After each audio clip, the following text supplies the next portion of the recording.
মৰমৰ ছাত্ৰ ছাত্ৰীসকল, তোমালোকে এইটো ভিডিঅ'ত আগবঢ়োৱা প্ৰশ্ন উত্তৰখিনিৰ লগতে 2015 পৰা 2020লৈ SSLC এক্সামৰ প্ৰশ্ন উত্তৰখিনিও চাবা। তেতিয়াহ'লেহে তোমালোকে পৰীক্ষাত 100% প্ৰশ্নৰ উত্তৰ কৰি থৈ আহিব পাৰিবা।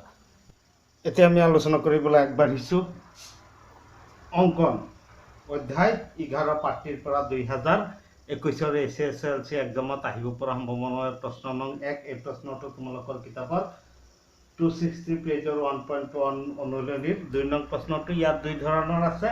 মই দুই ধৰণৰ দুটা অংক কৰি দিম আৰু তোমালোকে ইয়াৰ লগতে 2015 পৰা 2020লৈ হয় SSLC এক্সামত অহা প্ৰশ্ন উত্তৰখিনি চাবা। তেতিয়াহ'লে নিশ্চয় তোমালোকে এইটো পাঠৰ আটাইবোৰ প্ৰশ্ন কৰি থৈ আহিব পাৰিবা। ইয়াত কি কৈছে, 4 সেণ্টিমিটাৰ 5 সেণ্টিমিটাৰ 6 সেণ্টিমিটাৰ বাহুৰ এটা ত্ৰিভুজাক আৰু তাৰপিছত ইয়াৰ সদৃশ হোৱাকৈ 4, 5, 6 সেণ্টিমিটাৰ বাহুৰ এটা ত্ৰিভুজ আঁকিব লাগে।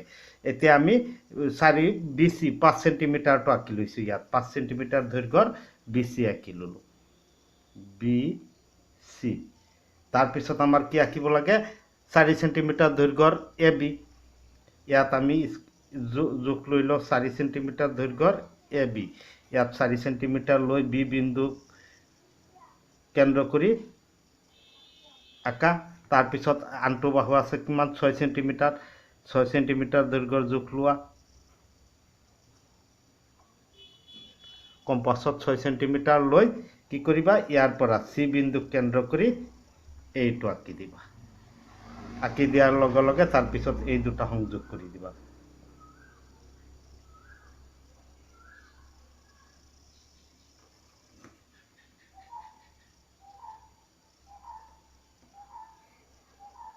অংকনৰ পৰ্যায় প্ৰদত্ত মাপৰ AB 4 সেণ্টিমিটাৰ মানে ABC ত্ৰিভুজটো অঁকা হ'ল।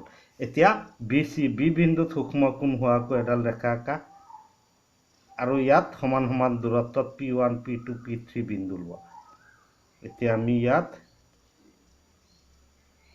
এইটো 1.5 সেণ্টিমিটাৰ দূৰত্বত P1 P2 P3 তিনিটা বিন্দু ল'লোঁ। এইকেইটা আমি নামকৰণ কৰি দিওঁ, P1 P2 P3। এতিয়া আমি এইটো যিহেতু 2/3 তলত যিমান থাকে সেইটোৰ লগত আমি C বিন্দুটো সংযোগ কৰিব লাগে। এতিয়া আমি ইয়াত C বিন্দুটো সংযোগ কৰি দিওঁ। C বিন্দুটো সংযোগ কৰি দিয়াৰ পিছত আমি কি কৰিম, ইয়াৰ সমান কোণ আঁকিব লাগিব। এইটো কোণৰ সমান কোণ আঁকিম।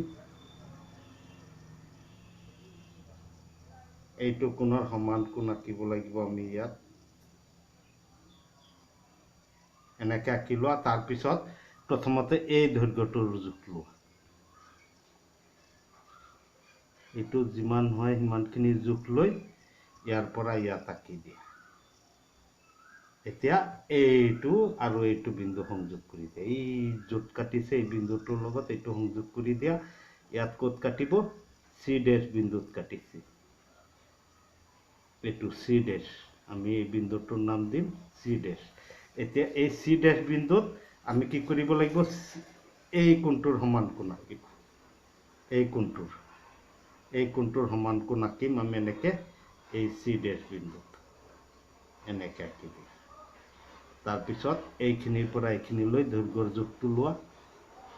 এইখিনিৰ পৰা এইখিনিলৈ দৈৰ্ঘ্যটো লৈ ইয়াত এনেকৈ আঁকি দিয়া। এইটো বিন্দু কাটিছে না নাই, এতিয়া C বিন্দুৰ পৰা এনেকৈ সংযোগ কৰি দিয়া। ABৰ এইটো কাটি দিয়া। এইটো হৈছেগৈ A' বিন্দু, ABC। এতিয়া আমাৰ এইটো হৈ গ'ল অংকন কৰিবলগীয়া ত্ৰিভুজটো। এইটো অংকনৰ পৰ্যায়বোৰ মই কৈ কৈ ইয়াত লিখি গৈ আছোঁ। তাৰপিছত আমাৰ কি হ'ব, BC। এতিয়া চোৱা, A'(B/AB), BC'(BC), A'(C')/AC। কিয়, BP2/BP3 = 2/3। এতেকে ত্ৰিভুজ ABC সদৃশ ত্ৰিভুজ A'(B', C'। এতেকে ত্ৰিভুজ A'(B', আমি আঁকিবলগীয়া ত্ৰিভুজ, য'ত ত্ৰিভুজ ABC সদৃশ ত্ৰিভুজ A'(B', C'। আমি এইটো এনেদৰে অংকন কৰি থৈ আহিলে এইটো প্ৰশ্নত থকা সম্পূৰ্ণ নম্বৰ আমি পাই যাম।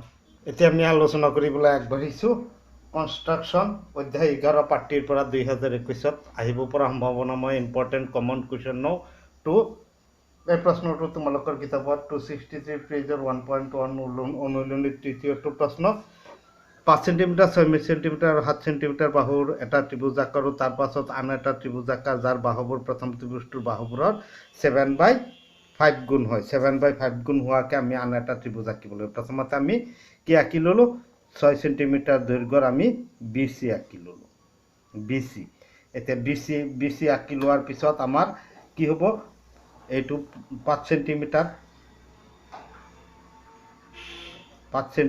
দৈৰ্ঘ্য লৈ ইয়াৰ পৰা ইয়াত আমি কি আঁকিব লাগিব বৃত্তচাপ এটা আঁকি দিয়া তাৰপিছত 7 সেণ্টিমিটাৰ ব্যাসাৰ্ধ লৈ 7 সেণ্টিমিটাৰ ব্যাসাৰ্ধ লৈ ইয়াৰ পৰা ইয়াত এটা বৃত্তচাপ আঁকিব লাগিব এইটো এতিয়া আমি এই বিন্দুটো হ'বগৈ আমাৰ এ বিন্দু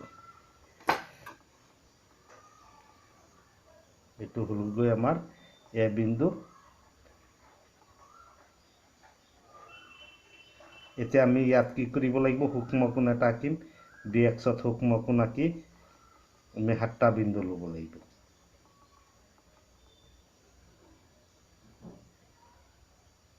1 2 3 4 5 6 আমি 7টা বিন্দু ল'লোঁ এইটো BX ইয়াত আমি P1 P2 P3 P4 P5 P6 P7 তাৰপিছত আমি P5C আমি সংযোগ কৰি দিব লাগিব এইটো আমি সংযোগ কৰি দিম P5C আমি সংযোগ কৰি পেলাই আমি কি কৰিম ইয়াৰ সমান কোণ আমি ক'ত আঁকিব লাগিব P7 ইয়াৰ সমান কোণ আমি আঁকিব লাগিব P7 ইয়াত এতিয়া এইটোৰ পৰা এইখিনিৰ পৰা এইখিনিলৈ দৈৰ্ঘ্য লোৱা এই দৈৰ্ঘ্যটোৰে আমি ইয়াত কি কৰি দিম ছেট কৰাই দিম তেতিয়াহ'লে আমাৰ কি হ'ব এনেকৈ আঁকি দিলেই হ'ল ইয়াৰ মাজেৰে আমি আঁকি দিলে এই ৰেখাডালে কি কৰিব বৰ্ধিত BCৰ C' বিন্দুত কাটিব বৰ্ধিত BCৰ C' বিন্দুত কাটিব C' এতিয়া C' বিন্দুত এংগল ACBৰ সমান কোণ আঁকিব লাগিব এইটো কোণৰ সমান কোণ এই ইয়াত আঁকি একে ব্যাসাৰ্ধৰে ইয়াতো আমি এটা বৃত্তচাপ আঁকি দিম ইয়াতো এটা আমি বৃত্তচাপ আঁকি দিম এতিয়া এই দৈৰ্ঘ্যটোৰ জোখ লোৱা এই দৈৰ্ঘ্যটো যিমান হ'ব আমি ইয়াতো সিমানখিনি বৃত্তচাপ আঁকি দিম বৃত্তচাপটো আঁকাৰ লগে লগে এই বৃত্তচাপটোৰ মাজেৰে আমি কি আঁকি দিম এইটো আঁকি দিম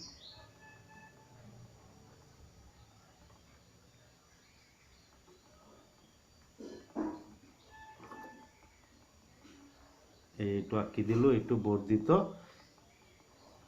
A' বিন্দুত কাটিছে এইটো A' এইটো A হয়নে আমি এই অংকনটো এনেকৈ কৰি সমাধান কৰি আমি এনেদৰে লিখিলেই হৈ গ'ল এইটো প্ৰদত্ত মাপৰ ত্ৰিভুজ ABC আঁকিলোঁ ইয়াত সমান কোণ আঁকি অংকনখিনি লিখা আছে এতিয়া চোৱা BP5/BP7 BC' এই কাৰণে এই দুডাল সমান্তৰাল হয়নে নহয় গতিকে ইহঁতৰ অনুপাতবিলাক থেলাৰ মধ্যমতে সমান হ'ব BC